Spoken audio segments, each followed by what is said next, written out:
assalamualikom warahmatullahi wabarakatuh nahmaduhu wa nusalli ala rasulihil karim amma ba'd fa'a'udhu billahi minash shaitanir rajim bismillahir rahmanir rahim। প্রিয় ভাই বোনেরা, আশা করছি আপনারা সকলেই বেশ ভালো আছেন, সুস্থ আছেন এবং সুন্দর আছেন।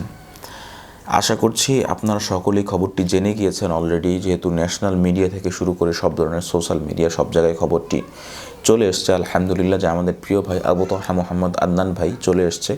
আল্লাহ রাব্বুল আলামিনের কাছে লাখো কোটি শুকরিয়া জানাই। আর আল্লাহ রাব্বুল আলামিন তো বলেছেন ওয়া মাকারুল্লাহ আল্লাহু খায়রুল মাকিরিন, তোমরাও পরিকল্পনা করো আর আমি হচ্ছে সর্বোচ্চ পরিকল্পনাকারী। তো এখন আবু তাহা মোহাম্মদ আদনান ভাই হাফিজাহুল্লাহ, আল্লাহ রাব্বুল আলামিন তাকে তার হেফাজতের চাদর দিয়ে ঢেকে রাখুক। তাকে যে আল্লাহ রাব্বুল আলামিন কীভাবে সম্মানিত করবেন এটা তার বিষয়। আসলে এমন যদি হয় যে একজন মানুষ 8 দিন গুম থাকার পর তারপর তিনি জাতীয়ভাবে হাইলাইট হয়ে যান, আসলে বিষয়টি বেশ ভালো, আমার কাছে বেশ ভালো লেগেছে আলহামদুলিল্লাহ। যদিও আপনি চাইলে কিন্তু আপনার ব্যক্তিগত স্বার্থে আপনিও কিন্তু নিজেকে গুম করে ফেলতে পারেন, হোয়াট এভার যাই হোক। তো এটি একটি ছোট বিষয় আপনাদের সামনে উপস্থাপন করলাম। এবার মূল বিষয় আসা যাক। প্রিয় ভাই বোনেরা, প্রত্যেকটি যুবকের জন্যে সবচেয়ে প্রিয় একটি জিনিস হচ্ছে নারী, ঠিক আছে? আল্লাহ রাব্বুল আলামিন পবিত্র কোরআনে বলেছেন যুয়িনা লিন-নাস হুব্বুশ শাহাওয়াত মিনান নিসা ওয়াল বানিনা ওয়াল কানাতিরিল মুকানতারাতি মিনাদ-যাহাবি ওয়াল ফিদ্দা, এরকমভাবে মোট 6টা জিনিসের কথা বলেছেন। তো আমরা যেহেতু 6টা বিষয় আলোচনা করব না, আজকে আমরা আলোচনা করব শুধুমাত্র যুয়িনা লিন-নাস হুব্বুশ শাহাওয়াত মিনান নিসা, শুধুমাত্র এই বিষয়টি নিয়ে আলোচনা করব যে একজন যুবকের জন্য সবচেয়ে বেশি প্রিয় জিনিস হচ্ছে নারী।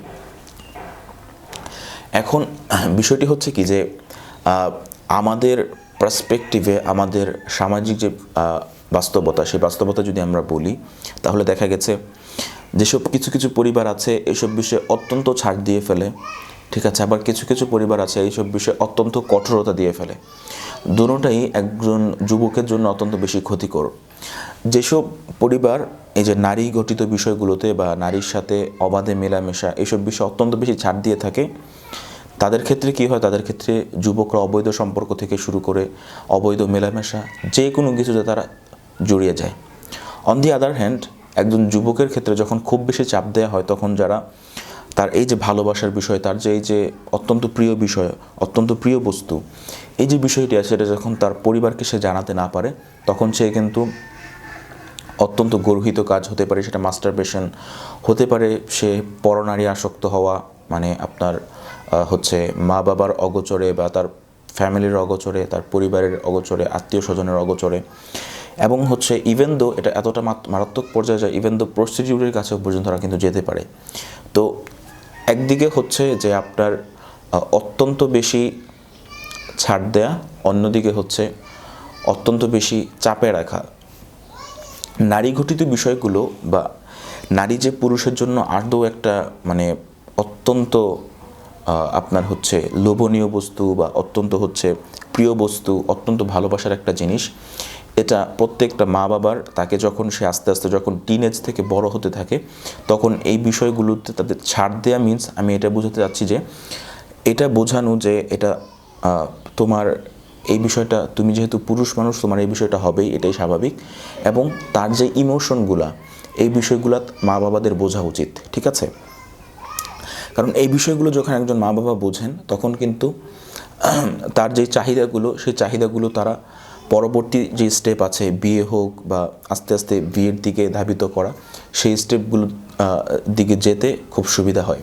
কিন্তু দেখা গেছে অনেক সময় মা বাবারা অত্যন্ত বেশি চাপ দেওয়ার কারণে ছেলে মেয়ে করে কি, ভাগিয়ে নিয়ে বিয়ে করে, তারপর হচ্ছে আপনার অবৈধ সম্পর্কে জড়ায়, প্রস্টিটিউটদের কাছে যায়, 300 টাকায় আপনার হচ্ছে সে 300 টাকাও দিয়ে আসে, পাশাপাশি তার ইজ্জতটাও দিয়ে আসে, পাশাপাশি তার যে সবচেয়ে গুরুত্বপূর্ণ জিনিস একজন প্রত্যেকটা মানুষের জন্যই হোক নারী হোক পুরুষ, যেটা কিনা সে যার হাজব্যান্ড এবং ওয়াইফের জন্য রেখে দিবে, সেই বিষয়টা সে একজন অবৈধ সম্পর্কের মাধ্যমে সে একজন মহিলার কাছে টাকাও দিয়ে আসে, সেই জিনিসটাও দিয়ে আসে।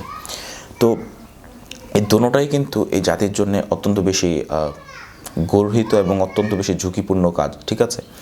আমরা যদি আমাদের সোসাইটিটাকে স্টেবল করতে চাই, তাহলে মা বাবাদের উচিত এই বিষয়গুলো অত্যন্ত সিনসিয়ারলি নিয়ে তাদের ছেলে হোক মেয়ে হোক তাদের সাথে বসে সুন্দর করে আদর এবং স্নেহ মাখা কণ্ঠে তাদের এই বিষয়গুলো জানা, যে তোমার আসলে কি চাচ্ছ, তুমি কি বিয়ে করতে চাচ্ছ কি না, প্রত্যেকটা মানুষের, আমি অনেক মা বাবাকে দেখেছি যে এই বিষয়গুলো মোটেই তারা কেয়ার করেন না, মোটেই তারা কেয়ার করেন না যে একজন যুবক সে বড় হচ্ছে, একজন যুবতী সে বড় হচ্ছে আস্তে আস্তে, তার আরে ভাই এটা তো মানুষ, আমরা তো মানুষ, ঠিক না?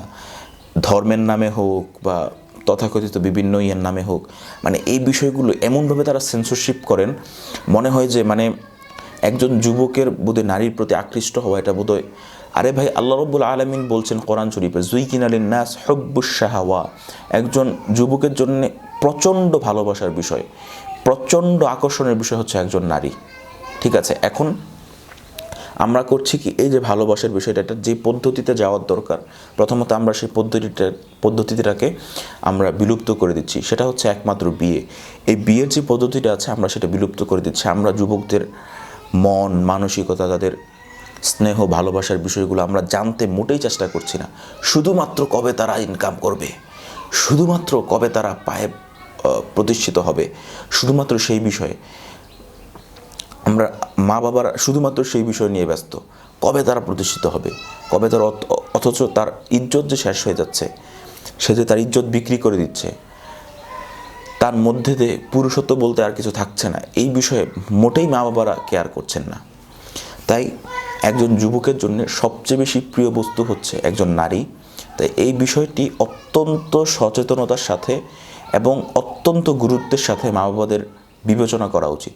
যদি তারা বিবেচনা করেন তাহলে অ্যাটলিস্ট যেমন তারা তাদের ইমোশনটা, তাদের আবেগের জায়গাটা মা বাবার সাথে শেয়ার করতে পারবেন, ঠিক তদ্রূপ সময় মতো একজন যুবক যখন তার ইমোশনের জায়গাটা সে যখন প্রকাশ করতে যাচ্ছে, তৎক্ষণাৎ মা বাবারা সঠিকভাবে ডিসিশন নিয়ে তাকে কিন্তু বিয়ের মাধ্যমে সেই তার ভালোবাসার জায়গাটা, তার ইমোশনের জায়গাটা প্রকাশ করার পদ্ধতি এবং মাধ্যম কিন্তু তারা খুলে দিতে পারবেন।